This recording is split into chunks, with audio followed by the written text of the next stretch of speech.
Hello children, how are you all? Welcome once again to English video. Yesterday I had sent the video of grammar to you. Hope you have seen the video. Today we will be discussing about 14th lesson, The Frog Princess. One of the finest stories you might have heard. I have read that. I liked it very much. This is a fairy tale, and all fairy tales have a secret message for the reader. So does this one. It is anonymous, means it is being written by the author of this story is not known. So it is anonymous. So now let's pay attention to the glossary. Go to page 137. First of all, I am doing glossary because afterwards you might be comfortable with the meanings. So swamp means marsh दलदल रहता है ना वो. Slimy sludgy wet and slippery म्हणजे जहाँ से अपन घसर जाते हैं ऐसा हरा हरा रहता है ना वो. स्वैम्प का भी ऑलमोस्ट मतलब वही है और इसका भी ऑलमोस्ट मतलब वही है स्लिमी का. ग्रम्बल ग्रम्बल मीन्स मन के मन में बड़बड़ करना. मोन make a deep continuous sound. मटर भी वही होता है ग्रम्बल बड़बड़ बड़बड़ करते रहना. मोन म्हणजे एक तरह का like this you have to you will cry no that is moan. And mutter means grumble. तो I think so you have understood the meaning difference between both of them. Need is to press and stretch the dough. जैसे आटा गूंदते हैं ना, गूंदना बोलते हैं उसको. कोई कोई मिट्टी को कुम्हार मिट्टी को रूंधता है ना तो दैट इज नीड. आटा बांधने को नीड बोलते हैं. Ambling to walk in a slow space. Drake a male duck. Pike a large water fish. Hurl to throw. Jeer to make fun. Crescent curved part of a circle. Crescent म्हणजे आपने ये full moon day के बाद new moon day के बाद का moon देखा होगा तो वो थोड़ा सा जो मून दिखता है उसको क्रिसेंट बोलते हैं. वो शेप को क्रिसेंट शेप्ड मून बोलते हैं. स्क्रॉनी एक्सट्रीमली थिन बहुत ही दुबला पतला. Scrawny. Grown to moan in pen. Again grown दूसरी बार ग्रोन दे दिया. To moan in pain. Grumble and groan one and the same. Scamper to move quickly with short little steps म्हणजे जल्दी से छोटे छोटे पैरों से जल्दी जल्दी चलना. Short light steps. तो आपको दोस्तों हमेशा की तरह इन वर्ड्स को आपको ओन सेंटेंस में लिखना है. जैसे during rainy season there will be swamp in the muddy area, and in the muddy area there will be slimy also, sludgy, wet and slippery. Grumble, when we are sad we make the grumble sound. Mutter, some people have the habit of muttering among themselves. खुद के खुद में बड़बड़ करते रहते हैं. तो इस तरह से दोस्तों आपको सेंटेंसेस बनाना है. अगर सब सेंटेंस मैं बना दूंगी तो फिर आपके लिए कुछ भी नहीं बचेगा. So you have to do. Now let's move on to the story. It's a very good story. Long ago, the Tsar of Russia had 3 handsome sons. Tsar means maybe king. King may be called as Tsar. So he had 3 handsome sons. One day, when he thought they were old enough, he called them together. When he thought that I may not live long now, so उसको लगा कि मैं अब ज़्यादा दिन जीऊँगा नहीं तो उसने सारे बच्चों को अपने पास बुला लिया. आपने इससे पहले एक स्टोरी सुनी होंगी दोस्तों, यूनिटी इन स्ट्रेंथ. उसमें भी वो जब बाप बूढ़ा हो जाता है तो सब बच्चों को अपने पास बुला लेता है. तो ये भी कुछ इस तरह की स्टोरी है पर ये थोड़ी डिफरेंट है. वो तो वो स्टिक्स बुलाता है फिर स्टिक्स तोड़ने को कहता है. That is different. पर उसमें भी ऐसा ही होता है, जब उसको लगता है कि अब मैं नहीं जीऊँगा तो वो बच्चों को लेसन देता है. I long to have some grandchildren before I die, he said, so it's a time for you to marry, dear sons. मुझे अभी पोते पोतियां से खेलना है मरने से पहले, तो अभी समय सही आ गया है कि आप लोग शादी कर लो. We will do as you ask, dear father, they replied, but you must tell us who you want us to marry. आप जैसा बोलेंगे वैसा हम करने को रेडी है, लेकिन आप बताएंगे हमको कि हम किससे शादी करें. The tar smiled. Take your bows and arrows into the fields beyond this place. Lose one arrow, and wherever it falls, there look for your bride. तो वो इनको रास्ता बताता है. वो बोलता है कि अपने अपने बोज और एरोज ले लो और खेत में जाओ. बियॉन्ड दिस पैलेस, ये पैलेस जो है इसके बियॉन्ड म्हणजे इसके आगे खेत में चले जाओ और एक एक एरो छोड़ो, और जहाँ पे जिसका एरो जाता है उसको वहीं उसकी ब्राइड मिलेंगी. The three princes bowed politely and went to the fields. बहुत अच्छे थे तीनों राजकुमार, तो वो ऐसे बोर्ड म्हणजे नमस्कार करना, नमस्कार करते हैं और चले जाते हैं फील्ड पे. There each one shot one arrow from his bow. हर एक ने अपने अपने तीर कमान में से एक एक तीर छोड़ा. The eldest son arrow landed in a nobleman's courtyard and his daughter picked it up. सबसे बड़ा जो बेटा था इसका, उसने एक तीर छोड़ा तो वो एक नोबलमैन के कोर्टयार्ड में गया और वो एरो उसकी लड़की ने उठाया. तो the second son's arrow landed in a rich merchant's garden. दूसरा जो बेटा था उसका एरो एक अमीर व्यापारी के गार्डन में गया, तो वहां पे भी उसकी लड़की ने उसको उठाया. But the arrow of Prince Ivan, आखिरी का जो प्रिंस था उसका नाम दिया गया है. Arrow of Prince Ivan, the youngest son, flu into the air and landed in A swamp. Swamp means दलदल के जैसा रहता है. तो वहां पे उसका एरो लगा. He chased it until he found a frog sitting on a leaf, holding his arrow in her mouth. उसने उस तीर का पीछा किया तो उसको क्या मिला कि एक जो फ्रॉग है वो लीफ पे बैठी है और उसने इसका एरो पकड़ा हुआ है. Frog frog give me back my arrow, he demanded. Frog frog मुझे मेरा एरो दे दो please. Certainly if you will promise to marry me. मैं आपको आपका एरो दे दूंगी, लेकिन आपको मेरे से शादी करनी पड़ेगी. अग, मैरी ए स्लिमी फ्रॉग. ती सड़े हुए फ्रॉग से मैं शादी करूं? Yet I must obey my father. लेकिन मुझे मेरे पिताजी की प्रतिज्ञा तो माननी पड़ेगी. So Prince Ivan put the frog in his pocket and returned home.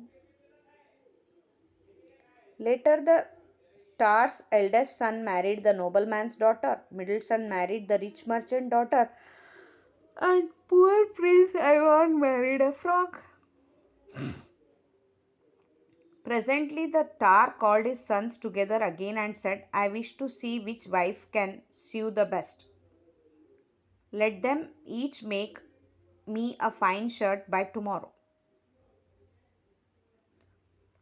तो टार एक कंडीशन रखता है कि मैं देखना चाहूंगा कि किसकी बीवी मेरे लिए बहुत अच्छा शर्ट सीती है. The two elder princes went happily to their wives, but Prince Ivan went sadly away and the frog hopped over him. ये जो दो राजकुमार थे ये खुशी खुशी अपने बीवियों के पास चले गए बोलने को, लेकिन ये क्या करेगा बेचारा, इसकी बीवी तो फ्रॉग है. तो ये एकदम सैडली दुखी होके गया, और जैसे ही गया तो फ्रॉग ने उसके ऊपर हॉप किया. Why are you upset, my prince? What troubles you? She croaked. उसने बोला कि क्यों तुम अपसेट हो, नाराज हो, क्या हो गया? My father wants you to sew him a shirt by tomorrow. Is that all? बस इतना ही है क्या? ये बोलता है मेरे पिताजी चाहते हैं कि तुम उनके लिए एक शर्ट सियो। वो बोलती इतना ही है? Go to bed husband, leave this to me. अरे तुम चले जाओ, आराम से सो जाओ, मेरे लिए छोड़ दो ये सब। The prince went to sleep and the frog hopped to the doorstep. She cast off her frog skin and turned it to Vasilisa, the wise, beautiful and clever princess. उसने अपनी फ्रॉग वाली स्किन निकाल दी। जैसे आपने सुना है ना, frog, ये स्नेक भी अपने स्किन को निकाल देता है, उसी तरीके से इसने निकाल दी, तो उसमें से निकली एक बहुत ही अच्छी, बुद्धिमान, सुंदर princess. She clapped her hands and cried, "Come, my trusted mates, get to work and sew me a fine shirt fit for a king, just as my father was." तो ऐसे तालियां बजा के बुलाती है। ट्रस्टेड मेड्स म्हणजे भरोसे वाली काम वालियां। तो काम पे लग जाओ और मुझे एक शर्ट सी के दो किंग के लिए, जैसे मेरे पिताजी के लिए करते थे आप। तो फिर prince Ivan woke up at dawn. Dawn means एकदम सुबह सुबह 4 बजे। On the table he saw a shirt wrapped in a pretty cloth which the frog hopped about on the floor. उसने टेबल पे एक बहुत सुंदर शर्ट देखा, रैप किया हुआ था, और वो फ्रॉग जो है वो उसके इर्द गिर्द घूम रही थी। Thankfully he took the shirt to his father who was receiving the gifts from his other sons. The eldest one laid out his shirt. तो क्या होता है, शर्ट सबने लाया था, तो पहले सबसे बड़े ने बताया, "This shirt is not fit for a servant." ये तो काम वाले के काबिल भी नहीं है। The tar said crossly. The middle son laid out his shirt and the tar grumbled again. This shirt is not fit for the poorest peasant. गरीब किसान के लायकी का भी शर्ट नहीं है। Prince Ivan laid out his shirt, richly embroidered in gold and silver.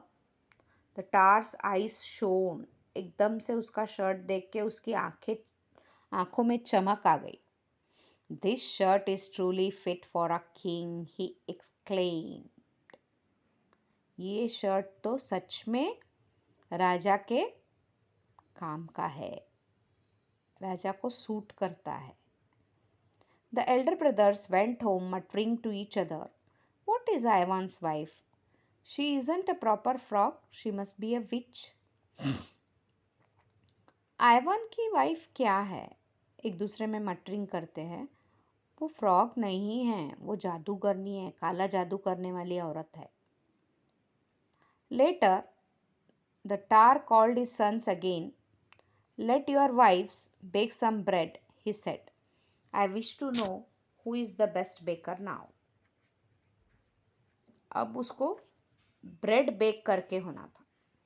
Prince Ivan went home looking miserable again.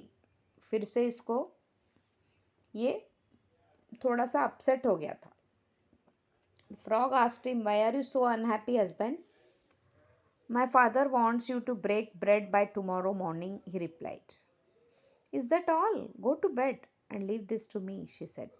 वापस से वैसे ही बोलती, "अरे इतना ही है ना, तुम जाओ सो जाओ आराम से, मैं कर लूँगी." The brothers' wives sent an old woman to find how the frog was going to bake her bread. तो इन दोनों भाइयों की बीवियों ने एक बुढ़ी औरत को भेजा कि जाके देखो भला वो फ्रॉग कैसे ब्रेड बनाती है। But the frog guessed what they were up to. लेकिन फ्रॉग को समझ में आ गया था। She kneaded some dough and then threw into the stove and left it to burn. उसने आटा गूंदा और चूल्हे में डाल दिया और उसको जलने दिया। The old woman ran back and told to other wives what she had seen and they copied this exactly. म्हणजे उन्होंने भी वही किया। Meanwhile, the frog took off her frog skin and changed into Vasilisa. She clapped her hands and servants appeared. Come, my clever maids, get to work, bake me a loaf like the ones I used to eat in my father's palace. मैं मेरे पप्पा के palace में जैसे bread खाती थी वैसा bread बना के दो. When Prince Ivan woke up next day, there on the table was a loaf covered with wonderful designed castles, gardens and tiny people.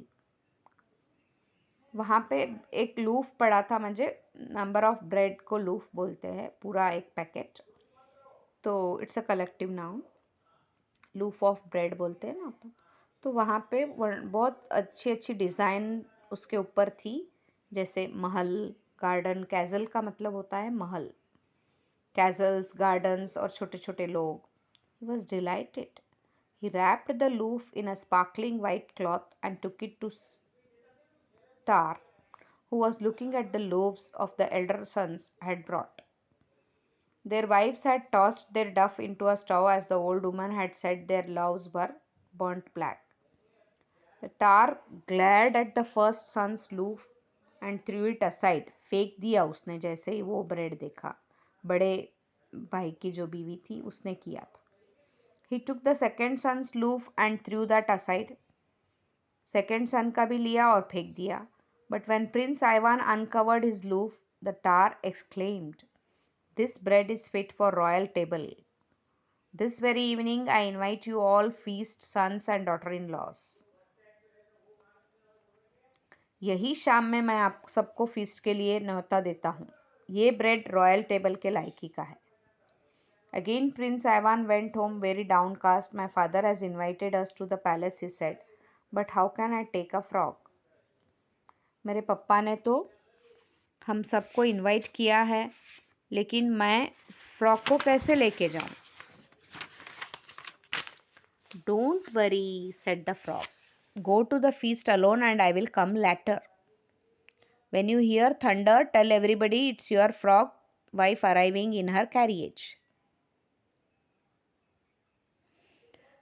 वो बोलती है, चिंता मत करो, आप फीस्ट में पहले अकेले चले जाना, मैं बाद में आऊंगी.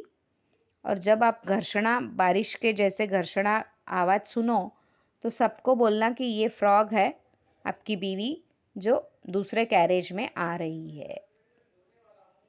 Okay friends, we will continue this story later.